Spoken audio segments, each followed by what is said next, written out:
¿Se podía haber hecho algo para paliar o prevenir los efectos de la crisis del COVID-19?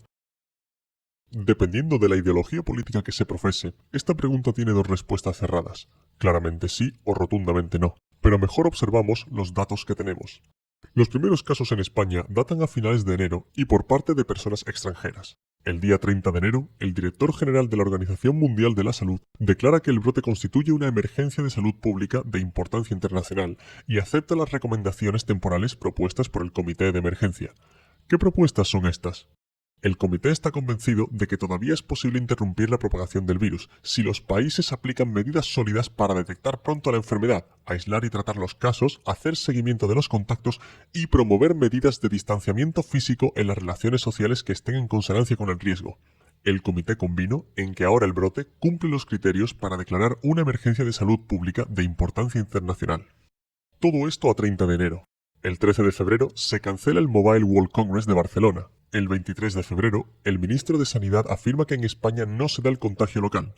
Pocos días después, el 26 de febrero, se registra el primer caso local en Sevilla.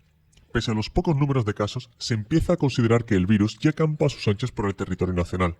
La incubación del mismo gira en torno a los 7 días, por lo que ya organismos públicos como la Junta de Andalucía empiezan a mostrar preocupación. Estamos como Italia el pasado viernes. Los infectados pueden ser 5, 10 o 100, no lo sabemos. El 28 de febrero, el número de contagios locales por coronavirus registrados alcanza las 3 personas, 2 en Madrid y 1 en Sevilla. Los casos confirmados totales llegan a 25. El 29 de febrero se duplica el número de casos registrados en España. El 3 de marzo, el ministro de Sanidad Salvador Illa recomienda celebrar a puerta cerrada los espectáculos deportivos. Al ser una recomendación, evidentemente nadie hace caso. 4 de marzo, primera víctima mortal registrada. Los casos diagnosticados se acercan a 200. Se empieza a hablar de medidas de distanciamiento. 6 de marzo. Sanidad recomienda suspender el 9º Congreso Mundial Evangélico Unlimited 2020 a sus organizadores. 7 de marzo. Sanidad desaconseja asistir a eventos masivos a quien tenga tos o síntomas respiratorios. 8 de marzo. Se celebran multitudinarias manifestaciones por el Día de la Mujer, actos públicos de partidos como Vox y se celebra con normalidad las jornadas de diversos deportes. Llegados a este punto, ¿se deberían haber tomado medidas? De acuerdo con la Organización Mundial de la Salud, sí. Desde el 30 de enero se debería haber empezado a tomarse en serio el virus y adoptar medidas que faciliten la detección y promover el distanciamiento físico. Algo que se recomendó levemente, pero que no se hizo de facto. Lo curioso es que concretamente el 9 de marzo, un día después, se decreta el cierre de los colegios. El 10 de marzo los partidos de fútbol son a puerta cerrada y se cancelan las fallas. El 13 de marzo se decreta el estado de alarma. ¿Soy yo o es un poco apresurado todo? Pasamos de las recomendaciones a las medidas más drásticas de un día para otro. ¿Por qué?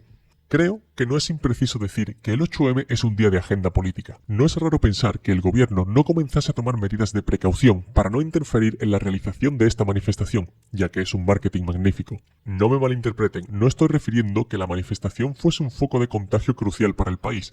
De hecho, la estimación de los contagios provocados por la manifestación es poca. No se puede demostrar, pero sí estimar con los datos de la influencia del COVID que de la manifestación no hubo un brote significativo del virus. Pero sí creo, en mi modesta opinión, que fue una insensatez alentar a la población a llevar una vida normal y a asistir a actos públicos como el de Vox en Vista Alegre, a los partidos de fútbol o a los mercadillos. Sobre todo si en menos de 24 horas decretas medidas muy drásticas de contención. ¿No es extraño que pasemos de un extremo a otro casualmente después de un día de agenda política? Con el aviso de la OMS desde el 30 de enero para empezar a tomar medidas, con la progresión natural de un virus que se contagia y sobre todo con el ejemplo de Italia, que el 8 de marzo ya contaba con 7.375 contagiados y 366 muertos oficiales por coronavirus, el gobierno de España podía perfectamente haber empezado antes a tomar medidas, pero no lo hizo. Creo que no es extraño pensar, revisados los datos, que el gobierno antepuso su agenda política a la prevención de la propagación de un virus. ¿Que la gente se habría quejado?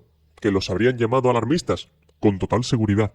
Pero como comprenderéis, eso no puede ser motivo para que un gobierno no tome las medidas adecuadas. Y todo esto no sería un problema si no fuera porque en España tenemos ahora mismo 27.127 fallecidos oficiales por coronavirus, que probablemente sean muchos más.